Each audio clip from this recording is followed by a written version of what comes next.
बच्चों, कैसे हो आप सब। चलिए सुनाते हैं आपको नई कहानी। एक घने जंगल में टोनी चिड़िया अपने 3 बच्चों के साथ रहती थी। टोनी चिड़िया बहुत ही ज्यादा मेहनती और बहुत ही ज्यादा ईमानदार चिड़िया थी। वह जंगल में बहुत मेहनत करती थी और अपने घर को संभालती थी।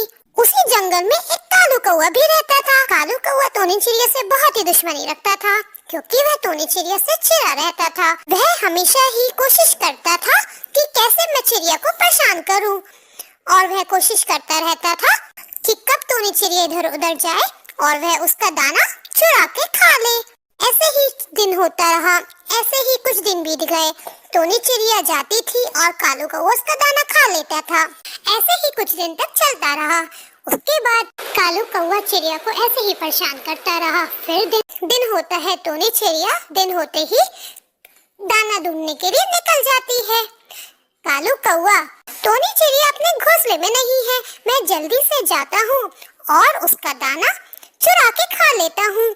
फिर कालू कौवा जल्दी से जाता है और टोनी चिड़िया का सारा दाना खत्म कर देता है।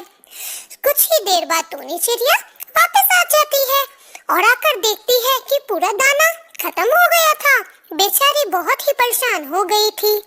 हे भगवान, मैं क्या करूं इस कालू का। इसने तो मुझे परेशान कर दिया है। इस कालू कौवे ने तो मेरा जीना भी हराम कर दिया है। खाना मैं लेकर आती हूँ और चोरी करके वो ले जाता है। मुझे नहीं समझ आ रहा मैं क्या करूं।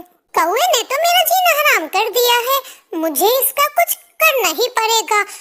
तभी कालू कौवा कहता है, अभी तो टोनी चिड़िया दाना लेने चली गई होगी। ऐसा करता हूँ, मैं फिर से जल्दी से टोनी चिड़िया के घर पे जाता हूँ और दाना को चुरा लेता हूँ और उसे खा लेता हूँ और उसके बच्चों को चोट से जख्मी कर देता हूँ। बहुत मजा आएगा। ही कालू कौवा टोनी चिड़िया के बच्चे को मारने की कोशिश करता है। तभी वहाँ पीछे से टोनी चिड़िया निकल आती है और जोर जोर से कालू कौवे को डंडे से पीटने लगती है। फिर रोता हुआ कालू कौवा वहाँ से भाग जाता है। हे भगवान, आज तो इस कालू कौवे ने हद ही कर दी है। आज तो यह मेरे बच्चे को ही मार देता। अच्छा किया मैं दाना लेने नहीं गई, यही छिपकर बैठी रही। कोई बात नहीं बच्चों, तुम टेंशन मत लो, कुछ नहीं होने दूंगी मैं तुम्हें। अभी जाकर सारे पक्षियों को कालू कौवे की करतूत बता देती हूँ, फिर कभी वो मुझे परेशान करने ना आ जाए। फिर टोनी चिड़िया जाकर सारे पक्षियों को कालू की बात बता देती है, उन्हें सब कुछ बता देती है। आज तो कालू कौवे ने हद ही कर दी है। उसे लगा मैं दाना लेने चली गई हूँ। वह जल्दी से आकर मेरे बच्चों को जख्मी करने वाला था। उतने में मैं आ गई और मैंने अपने बच्चों को बचा लिया, वरना वो मेरे बच्चों को मार ही देता। आप सब मेरे अपने लोग हो, इसलिए मैंने कहा मैं एक बार आपको बता दूं। मैं आपसे विनती करती हूँ कि जब मैं दाना लेने जाऊँ तो आप लोग मेरे बच्चों का ध्यान रखें। हाँ टोनी चिड़िया, क्यों नहीं, आप टेंशन मत लो। जब भी आप दाना लेने जाओ आप मुझे बता देना, या आप हम में से किसी को भी बता देना, हम सब आपके बच्चों का ध्यान रख लेंगे। फिर सभी पक्षी टोनी चिड़िया को हौसला देते हैं, उससे वादा करते हैं कि जब भी वह दाना लेने जाएगी तब वह उनके बच्चों की रक्षा करेंगे।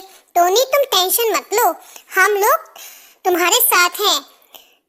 तुम निश्चित होकर खाना लेने जाया करो, हम लोग तुम्हारे बच्चों की पूरी देखभाल करेंगे। फिक्र मत करो, हम हैं ना, हम देखते हैं कालू कौवे को।